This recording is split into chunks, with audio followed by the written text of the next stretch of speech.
The weekend mayhem is over in Russia.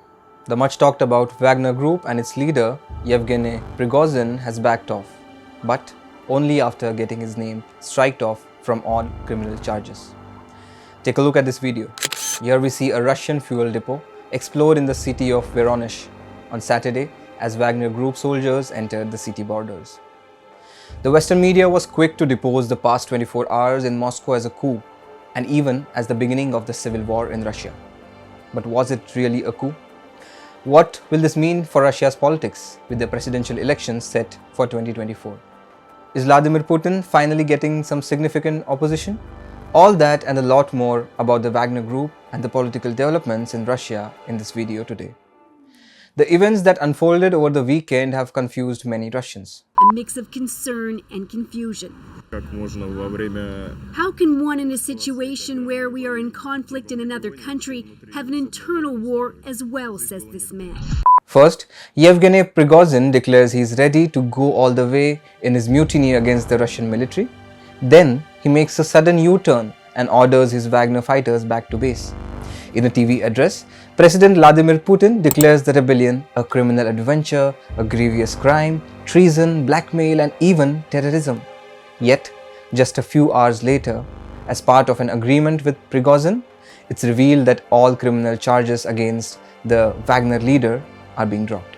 So much for a grievous crime. The Kremlin leaders' mixed messages have been raising eyebrows here and changing perceptions of President Putin. Critics of the Russian president say that one can't make a public statement declaring people are criminals and then, on the same day, at the end of the day, let your press secretary disagree with you and say no, those people haven't broken the criminal code. But how did we reach here? How did Vladimir Putin, the architect of modern Russia, be challenged in such a way? When we typically refer to coups, we envision armed individuals storming the Kremlin, aiming to capture or eliminate Putin, and subsequently taking control by seizing major media outlets to establish their authority. But in this context, it cannot be categorized as a coup, as Prigozhin himself denies such intentions. His objective solely revolves around removing Shoigu, the defense minister of Russia, and Gerasimov, the chief of general staff, replacing their war strategies that have resulted in heavy casualties. Okay, now back to the Wagner Group. What is it and how did it become so influential in Russia?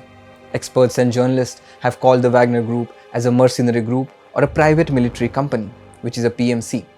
A PMC provides military support to various governments around the world.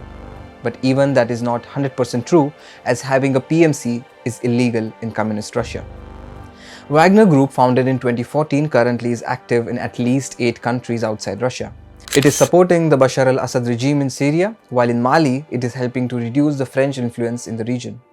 In Venezuela, they act as a force to protect President Maduro. But their major operations are in Africa.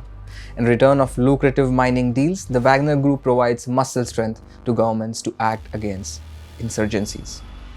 The group came into focus after its various human rights abuses and executions during the Ukraine war. The man in focus, Yevgeny Prigozhin, who formed the Wagner Group, had always stayed away from making his association with the group public. It was only in 2022 that he started posting videos online about his involvement with the Wagner Group. Yevgeny Prigozhin owned a small steak place in St. Petersburg, the home city of Putin himself. After getting in touch with the current president, Prigozhin climbed up the ranks and earned military catering contracts for the Russian government. He started to be known as Putin's chef. It is said that Prigozhin's involvement in the Wagner Group became stronger after his company earned contracts for extracting diamonds in African countries controlled by the Wagner Group.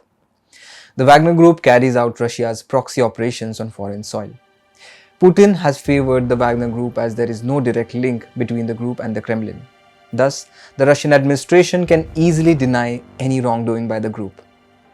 So the Wagner Group is Russia's own creation, which is now causing trouble for them. Very little is known of the finances of this group. The Wagner Group's financial operations have been shrouded in secrecy and are often characterized by their opaqueness. Due to the lack of official recognition and transparency, it is challenging to obtain accurate information about the group's funding sources and financial arrangements. Another aspect of the Wagner Group's financial opacity is its reliance on off-the-books financing and the use of shadowy financial networks. It is believed that group engages in various illicit activities such as smuggling, arms trafficking, and involvement in natural resource extraction to generate revenue for its operations. These activities allow the Wagner Group to maintain a level of financial independence while avoiding scrutiny from regulatory bodies. The lack of transparency regarding the Wagner Group's finances raises concerns about accountability and potential illicit activities. It makes it difficult to track group's funding sources, determine the scale of its operations, and assess its overall influence. The financial opaqueness of the Wagner Group contributes to the wider debate on the role of private military companies, their accountability, and their potential impact on global security dynamics. The recruitment process of soldiers in the Wagner Group is also under scrutiny as some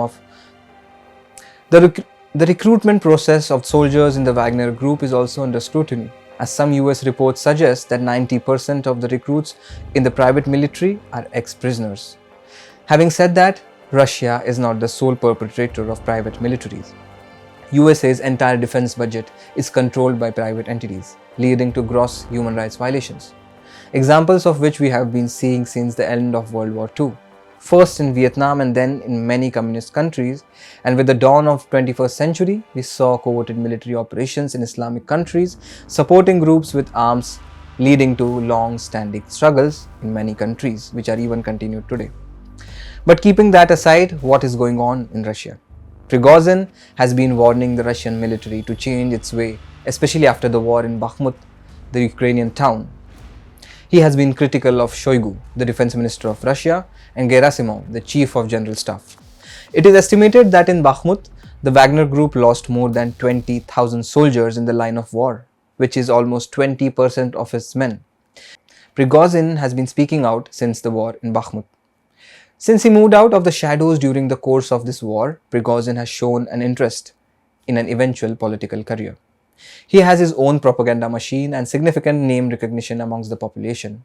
Most importantly, he commands a substantial body of men, as many as 50,000 engaged in his current maneuvers. Experts say that this attempted mutiny and a quick U-turn will have significant repercussions.